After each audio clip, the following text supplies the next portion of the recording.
सवाल पूछने में हिंदू आस्था पर चोट हो गई और चोरों ने हिंदुओं की आस्था पर चोट नहीं पहुंचाई। ये बड़ा अच्छी बात है। आप चोरी करो, पकड़े जाओ तो आस्था के पीछे छिप जाओ। आस्था के चलते आपने ये मंदिर बनाया, आस्था के चलते आपने दंगे करवाए, आस्था के पीछे छिपकर आपने चोरी कर दिया और फिर आस्था का नाम ले रहे हैं, आस्था को कवच बना के चल रहे हैं। ये आस्था किसी की तलवार और किसी का कवच नहीं हो सकती। आस्था के साथ सबसे ज्यादा खिलवाड़ अगर किसी ने किया है तो नागपुर ने किया है और मोदी ने किया है।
मुख्यमंत्री जी जो रिकॉर्ड बना रहे थे अयोध्या जाने का, तो इसी बात का रिकॉर्ड बना रहे थे कि वहाँ चोरी होती रहे क्या? भाई क्या कारण है कि रिकॉर्ड बनने के बाद भी, इतनी यात्राओं के बाद भी उनकी जानकारी में नहीं आया कि इस तरह का मंदिर परिसर में इस तरह की चीजें हो रही हैं।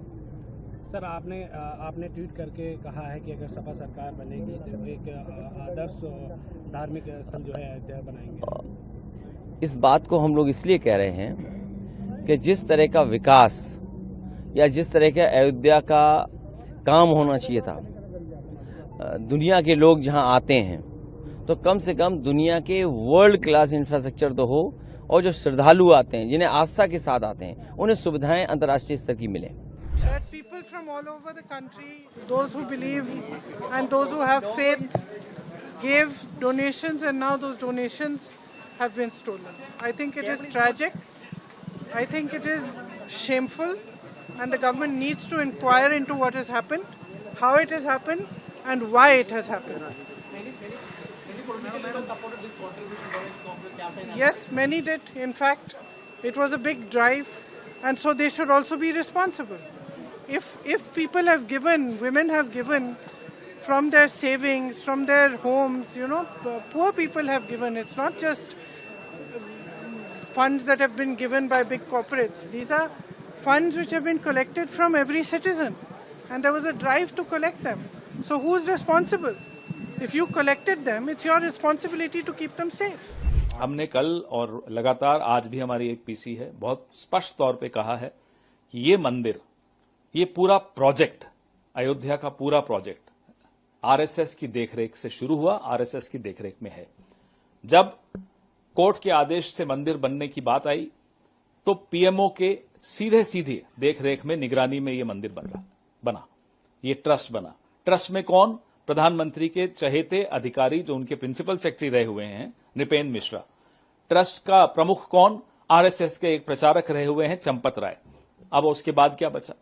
एक मंदिर पूरे देश में जो सीधा आरएसएस और पीएमओ देखता है, उसकी डकैती आपके सामने है। और हम नहीं कह रहे, शुरुआत तो मंदिर के भीतर से हुई। जो महिपाल सिंह था, जिसने सबसे पहले चंपत राय जी को बताया कि साहब ये काउंटिंग से ये पैसा गायब हो रहा है, दान का पैसा चुराया जा रहा है, एक्शन नहीं लिया गया, महिपाल सिंह को बाहर कर दिया गया। तो आप सोचिए कि ये पैसा कहां कहां जाता होगा, इसके तार किस किस शहर में जुड़े होंगे। इनके आकार बड़े मगरमच्छ, मछलियां नहीं कहूंगा मैं, मगरमच्छ कहां बैठे हैं? दिल्ली में है, नागपुर में है, पूछिए ना जरा इनसे। लेकिन सवाल सर आप लोग चोरी पे मुद्दा उठा रहे हैं या हिंदू आस्था पर सवाल चोट कर रहे हैं, क्योंकि सीएम बार बार चोट हम नहीं कर रहे, चोट चोरों ने की है। क्या बात कर रहे हैं आप? सवाल पूछने में हिंदू आस्था पर चोट हो गई और चोरों ने हिंदुओं की आस्था पर चोट नहीं पहुंचाई। यह बड़ा अच्छी बात है। आप चोरी करो, पकड़े जाओ तो आस्था के पीछे छिप जाओ। आस्था के चलते आपने ये मंदिर बनाया, आस्था के चलते आपने दंगे करवाए, आस्था के पीछे छिपकर आपने चोरी कर दिया और फिर आस्था का नाम ले रहे हैं, आस्था को कवच बना के चल रहे हैं। यह आस्था किसी की तलवार और किसी का कवच नहीं हो सकती। आस्था के साथ सबसे ज्यादा खिलवाड़ अगर किसी ने किया है तो नागपुर ने किया है और मोदी ने किया है। मुद्दा होगा यूपी चुनाव में। यह मुद्दा देश का मुद्दा है, चुनाव का मुद्दा नहीं है। चुनाव के मुद्दे, भगवान राम को चुनाव का मुद्दा बनाने वाले ये चोर हैं, हम नहीं हैं।